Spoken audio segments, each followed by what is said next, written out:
किती सुंदर असतात, नाजूक पाकळ्या किती सुंदर असतात, रंगीत कळ्या रोजच उमलत असतात.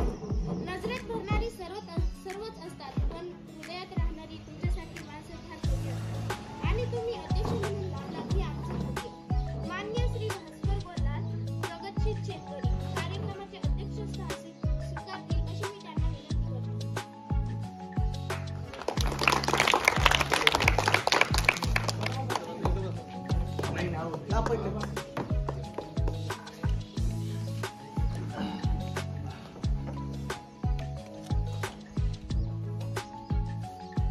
अनुराधाने आपल्या प्रमुख पाहुण्यांची स्वागत केले, त्याच्यामुळे अध्यक्ष निवड केली, त्यास मी आपल्या सर्वांच्या वतीने अनुमोदन करतो. अध्ययनरूपी संस्कार घेतल्यावर स्पर्धेच्या युगाची यशस्वी सुरुवात करण्यासाठी व अन्यायाचा प्रतिकार करण्याचं बळ आम्हास गुरुजनांकडून मिळते.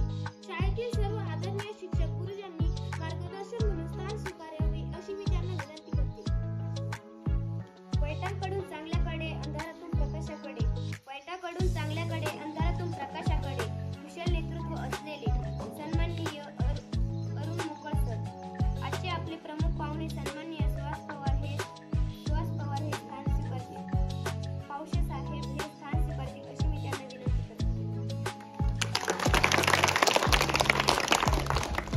सुरवंटाचे झाले पाखरू सर्वत्र लागले भराऱ्या मारू. नवे जग नवी आशा शोध घेण्याची जबर मनीषा. याच शाळेने लावले वळण त्यावर चढू यशाची चढण. याच शाळेने लावले वळण त्यावर चढू यशाची चढण. आजच्या कार्यक्रमाचे अध्यक्ष व प्रमुख पाहुणे यांना मी विनंती करते की त्यांनी दीपप्रज्वलन व क्रांतिज्योती सावित्रीबाई फुले यांच्या प्रतिनिधी व पूजा करावी.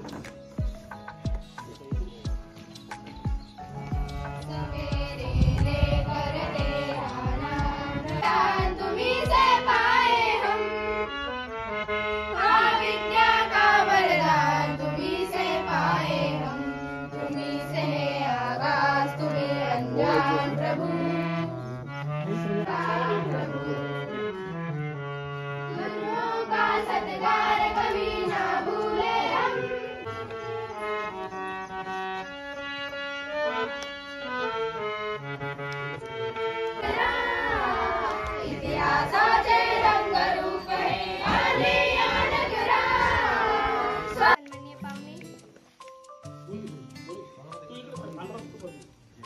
आजच्या कार्यक्रमाचे सन्माननीय पाहुणे, आदरणीय प्राचार्य, सर्व शिक्षक आणि विद्यार्थी मित्र, माझं नाव तनुजा. आज मी इथे आपणास निरोप देण्यास उभी आहे.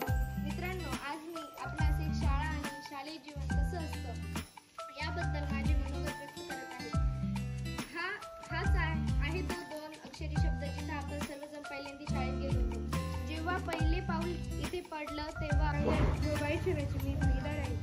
या शाळेत मी अनेक स्पर्धा, खेळ, परीक्षा इत्यादी मध्ये माझा सहभाग होता. या शाळेत मला अनेक मित्रमैत्रिणी भेटल्या. आम्ही एकत्रित मनसोक्तपणे मोठ्या वेळेत गप्पा मारले. आज आम्ही जे काही आहोत ते आमच्या शिक्षकांमुळे. त्यांचे ज्ञान खूप मौल्यवान आहे. आणि प्रत्येक ठिकाणी संधी उपलब्ध करून देणारे आमचे मार्गदर्शक आदरणीय कार्यक्रमाचे प्रमुख अतिथी राजेश पावसकर, या शाळेचे आजी आणि माझे मुख्याध्यापक आदरणीय नायकवाडे सर, सुरेश सर, ज्येष्ठ मार्गदर्शक आमचे मित्र. इंग्रजी शिकवलं, राजपूत सरांनी तुम्हाला पेटी वादळ शिकवलं. शिक्षक हा वर्साटाईल असतो, अष्टपैलू असतो. जीवनामध्ये ज्यावेळेस आपल्याला आनंद होत असतो त्यावेळेस आपल्या आई वडिलांच्या जीवनामध्ये तुम्हाला असं करता आलं पाहिजे. बघा, आज तुम्ही 7वी 8वीचे मुलं आहात. तुमच्या पुढं खूप मोठं बोलण्यापेक्षा की असं एक मनाशी निश्चय करायचा आहे. मनाशी असा निश्चय करायचा आहे की मी ज्यावेळेस मोठा होईल ना, माझा बाप हवेत चालला पाहिजे. माझा बाप हवेत कसा चाललो? माझा बाप जर हवेत चालत असेल तर मी काहीतरी केलं पाहिजे. नुसतं विनाकारण कोणीतरी फुशारकी मारायची, त्याच्यामध्ये विनाकारण अहंकार निर्माण करायचा, त्या हरभऱ्याच्या झाडावर चढल्यासारखा तो बाप त्या हवेत जायचा, तसा नाही.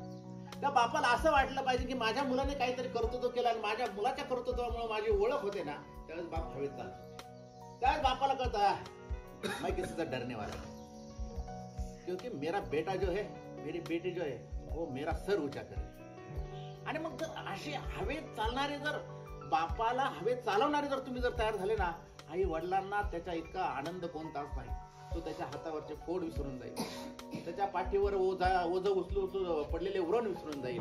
म्हणजे आईने स्वयंपाक करत असताना, तुम्हाला पहाटे उठून स्वयंपाक करत असताना, खाऊ घालताना तिला जे चटके बसले त्या वेदना सगळ्या विसरून जाईल.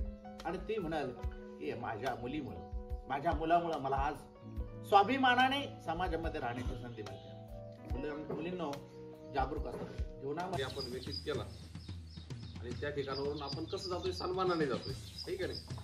आणि त्या सन्मानाने जात असताना आपण काय करतो, वळून पाहतो बाबा इथं आपल्याला काय मिळालं.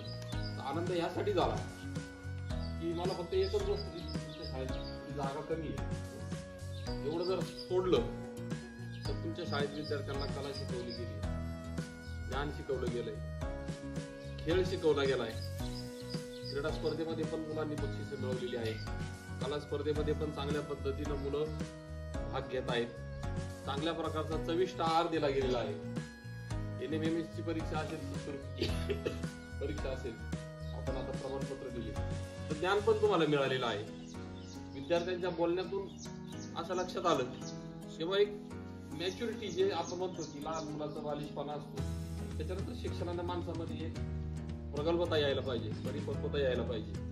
अशी परिपक्वता सुद्धा तुमच्या मुलांमध्ये आलेली आहे. आणि ही सगळी गोष्ट एकत्रितपणे फक्त ज्या फॅक्टरीत भेटली तिला शाळा.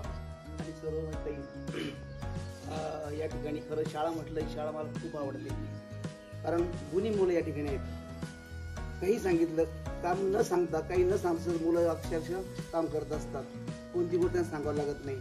आणि अशी गुणी मुलं आज 8वीचा वर्ग छोटे मुलं तिथे आले होते. सर परत यायचे आणि आपल्या अगोदर या ठिकाणी मुलं उपस्थित राहत होते. आणि नंतर वर्ग झाडणं वगैरे आम्ही सांगत तुम्ही झाडू नका, आणि ते सविता काकू आहेत, नाही आम्ही काम करतोय. काम करताना उत्साह त्यांना आहे आणि प्रत्येक गोष्ट त्यांना समजून घेण्याची ही त्यांची आवड आहे. आणि खरं तर ते म्हटले की कुठे जर तुम्ही गेलात की मुलं चमकले पाहिजे. आजही यातले काही मुलं आस्तागावला आहेत, काही मुलं राजूरला आहेत. तिथले शिक्षक म्हणतात की मुलं बोराडची मुलं कविता छान म्हणतात आणि त्याचा नंबर त्या ठिकाणी चांगला असतो. आणि खरोखर या शाळेची गुणवत्ता खरोखर चांगली आहे.